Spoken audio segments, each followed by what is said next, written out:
સાથીઓ, આજે અમે જ્યારે સજાદ બુકેરા અમારી સાથે છે. અલ્હમ્દુલિલ્લાહ તમારી બધાની દુઆઓથી હવે સજાદભાઈ છે એકદમ સ્વસ્થ છે અને અમારી સાથે છે.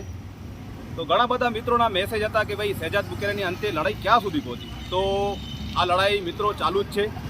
ઘણા સમયથી વચમાં આચારસંહિતાનો હતો અને ચૂંટણીનો સમય હતો, ત્યારે પણ આ જે લડાઈ શરૂ હતી ત્યારે નિવેદનોના પ્રયાસો ચાલુ હતા અને અરજીઓના લખાણ પણ ચાલુ હતા. હજી પણ આ લડાઈમાં આજે ફરી વખત એ ડિવિઝનમાં અમે પોલીસ સ્ટેશનમાં આવ્યા હતા સજાદનું નિવેદન માટે. હજી પણ એના સાથીઓ હતા, એનું પણ નિવેદન લેવાશે.